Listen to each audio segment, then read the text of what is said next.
Bonjour les amis, nouvelle vidéo aujourd'hui pour parler de l'affaire Patrick Burel et de l'affaire Jeffrey Epstein. Pourquoi? Parce que tout simplement, les deux hommes sont liés. Mais juste avant, bien sûr, d'écouter Mike Borowski et Infocratie sur GPTV, n'oubliez pas de vous abonner, le pouce, le commentaire, le partage, le boost de la vidéo. On les écoute et on en parle juste après. Birmingham, en Angleterre.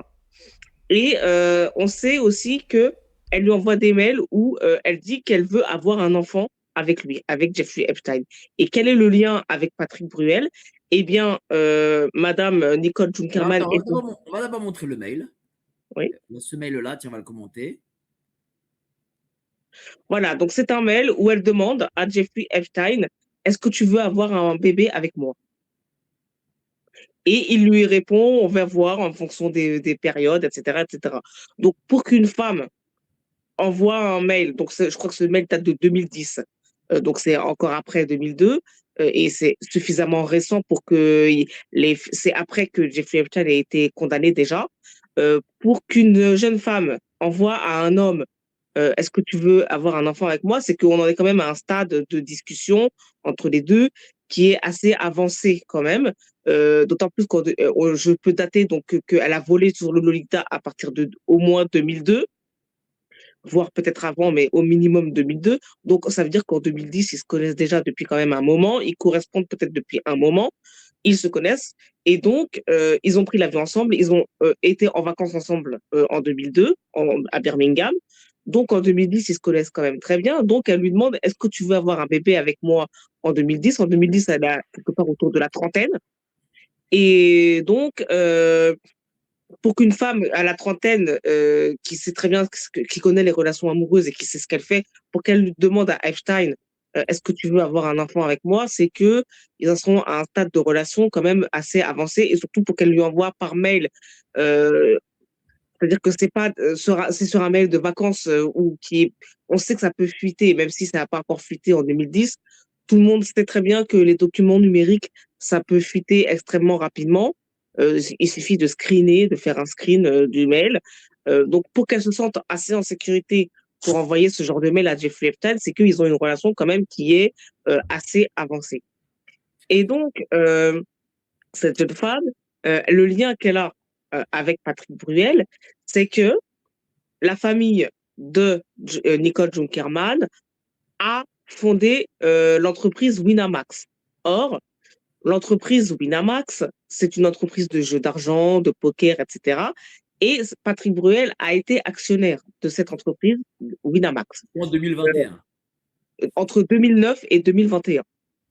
Et qu'est-ce qui s'est passé en 2021? Patrick Bruel a revendu ses parts de Winamax. Or, à qui il a annoncé avoir vendu ses parts? Il dit dans la presse, j'ai vendu mes parts au fondateur de Winamax. Qui est le fondateur de Winamax, selon la presse? C'est Nicole Junkerman et son père, Heinz Junkerman. Voilà son père, Heinz Junkerman. Voilà. Et donc, cet article de Vanity Fair qui date de 2019, c'est un article de Vanity Fair Espagne. Et cet Alors, article, je vais le montrer. Ah non, pardon. ouais, Oui, c'est ça. voilà, donc c'est un article de Vanity Fair Espagne qui Qu'est-ce qu'il dit cet décrit. article?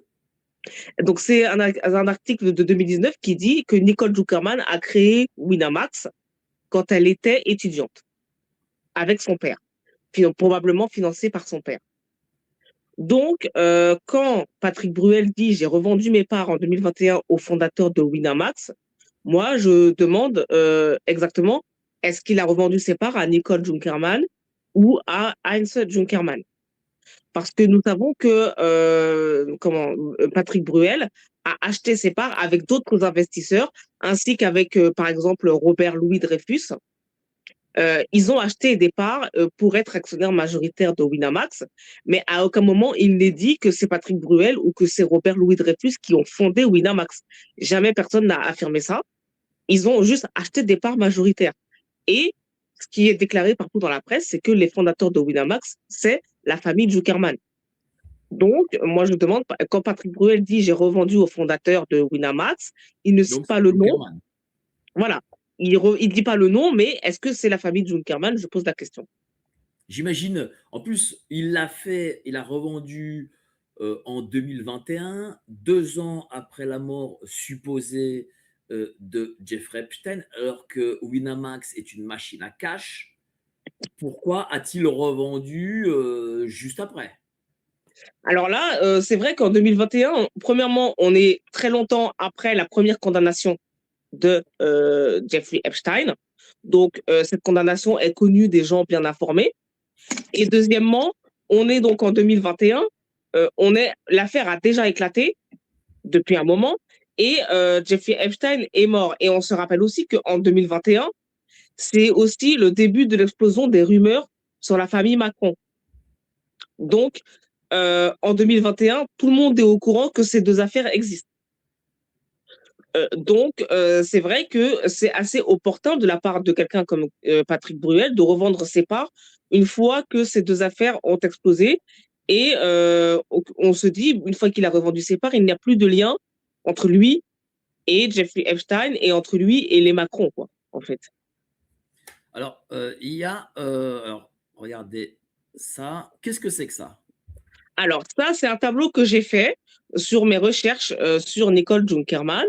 Donc, on voit qu'elle s'appelle donc Nicole Junkerman, qu'elle habite à Southampton. Ça, c'est une partie du résultat de mes recherches. C'est un tableau que j'ai fait. Et là où je retrace un peu son parcours, son début de parcours. Et donc, on voit que c'est donc la fille de Heinz Junkerman et on voit qu'elle a effectué un voyage sur le Lolita Express. Ça, c'est dans les carnets et que c'est daté du 31 août 2002 pour l'aller, donc entre Paris et Birmingham, et le retour Birmingham-Paris date du 2 septembre 2002. Or, elle a voyagé où avec cet avion-là? Elle a voyagé vers en fait le domicile de Monsieur Leslie Wexner, puisqu'il est établi qu'une fois qu'elle est arrivée à Birmingham, le domicile qui s'appelle Foxcott, le domicile de Leslie Wexner ne se trouve pas très loin de Birmingham. Et donc, on peut supposer qu'elle a été à Birmingham pour ensuite se rendre à Foxcott, le domicile de Leslie Wexner. Or, comme j'avais aussi retrouvé la dernière fois, Foxcott se situe dans une région où il y a un régime de police, un régime d'enquête de police juridique et judiciaire qui est favorable à Leslie Wexner et à Jeffrey Epstein. Pourquoi ce régime est-il favorable? Parce que dans cette région-là, il y a des traités et ainsi que des lois qui permettent, en cas de crime commis par un Américain, il y a des régimes qui permettent et des traités qui permettent à la police américaine de récupérer toutes les preuves. C'est là l'erreur. Il n'y a aucun traité, aucune loi qui peut sincèrement vous protéger de ces gens-là et de cette communauté. La République non plus et l'État de droit sûrement pas. Je sais que c'est difficile à comprendre pour beaucoup, mais si vous voulez résoudre ce type d'affaires, mais surtout, et le plus important, mettre hors d'état de nuire ces personnes-là et leur faire passer l'envie de commettre ces atrocités, eh bien il vous faudra un régime d'exception. Pas pendant 3 mois, hein, pas pendant 6 mois, mais en permanence. Mais en France, nous n'avons pas la mentalité aujourd'hui, et j'ai bien peur qu'on ne l'aura jamais.